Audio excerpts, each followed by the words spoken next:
Oui, je sais, on n'a pas le droit de passer par là, mais je suis en retard. Bonjour quand même.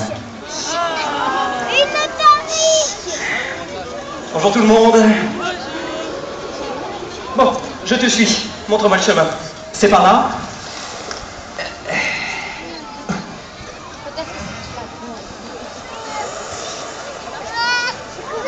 Savez-vous que le mot otari vient du grec otarion, qui veut dire petite oreille?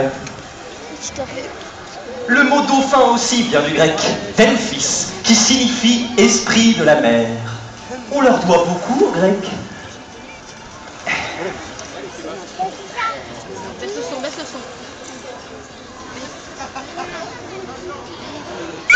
Ah, les murs ont des oreilles, des petites oreilles, vous voyez.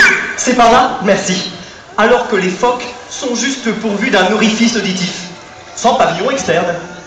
Avant que vous me posiez la question, je vous réponds. Oui, c'est de l'eau de mer, reconstituée. Bien, j'espère que vous êtes doués en apnée, car cette conférence risque de vous couper le souffle quand elle aura commencé.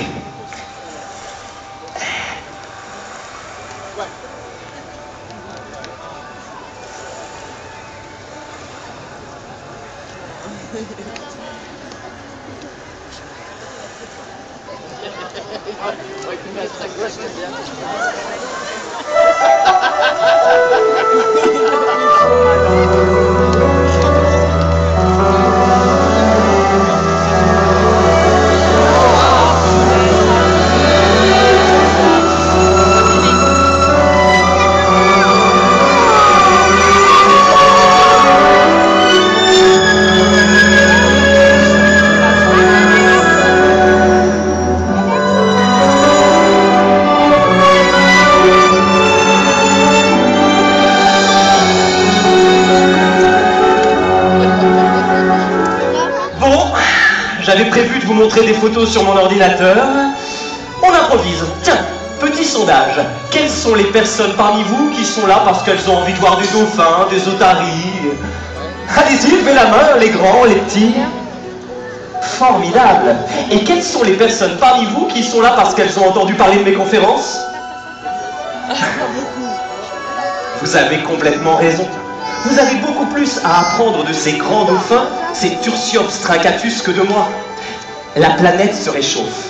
La banquise est en mode décongélation. Elle fond. Ainsi fond que les océans montent et que votre morale descend. Et oui, qu'est-ce qu'on va devenir le jour où on n'aura plus pied? Des mammifères marins. Progressivement, bien sûr. Mais notre avenir, il est là, au milieu de nos mammifères marins. Mais attention, deux options. Amphibie, or not amphibie. Telle est la question. Et pour en débattre, accueillons les spécialistes du delphinarium.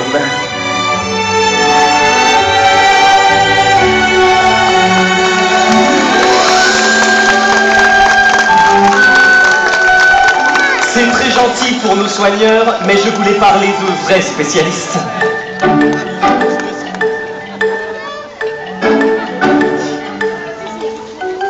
Un grand merci à nos deux éminents membres du Otari Club, originaires de Californie, Gonzo et Santo.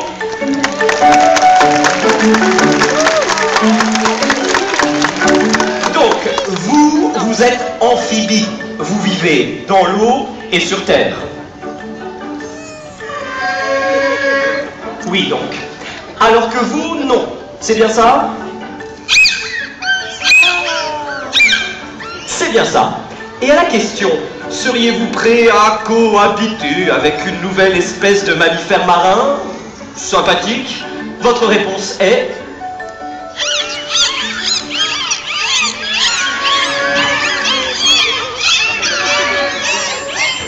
Il y a des pour, il y a des contre. Mais, pour résumer, l'Otari vit dans l'eau et sur terre. Elle est amphibie. Elle est amphibie. Alors que le dauphin...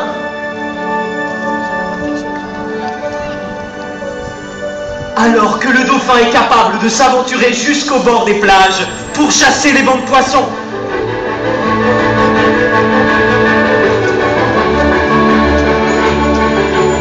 encerclant avec vélocité et rapidité.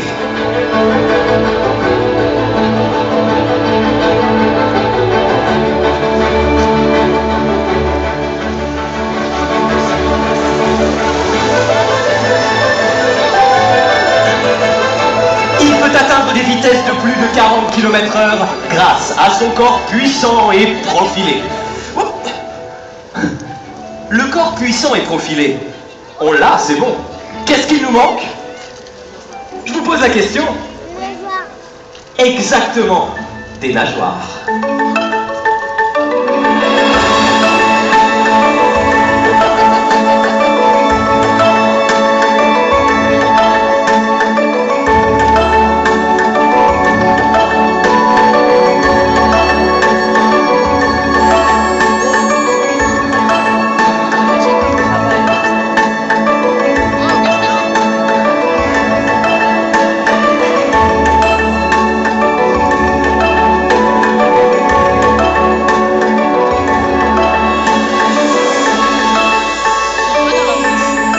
Attention, au rayon nageoire, il y a plusieurs tailles. Ne vous trompez pas, comme les phoques qui en ont choisi des toutes petites qui les empêchent de marcher. Belle imitation du phoque, Konzo. Mais non, rassurez-vous, vous n'allez pas ramper. Vous aussi, vous avez des petites oreilles très jolies, on les garde.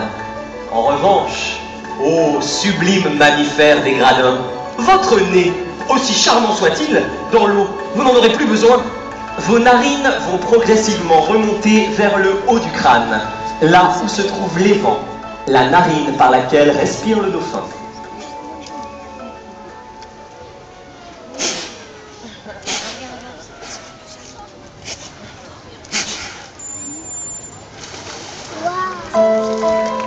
Alors, prêts à onduler?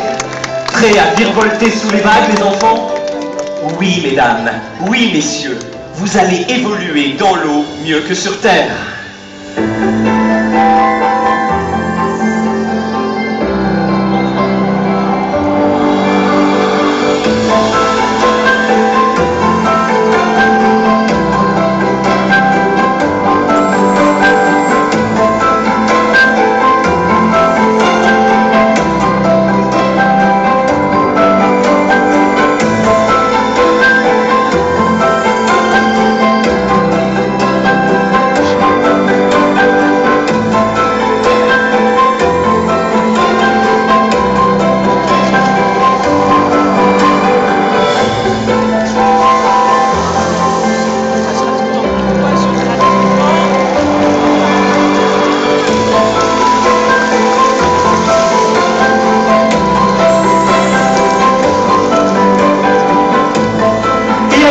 De Guama, Bailey, Equinox, Nazca, Femke, Beauty, Aya et Cecil, les humains vivront dans l'eau en parfaite harmonie.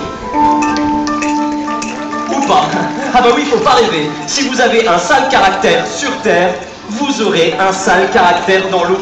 Les marques que les dauphins portent sur leur corps sont les traces des morsures qu'ils se font quand ils se bagarrent ou quand ils jouent.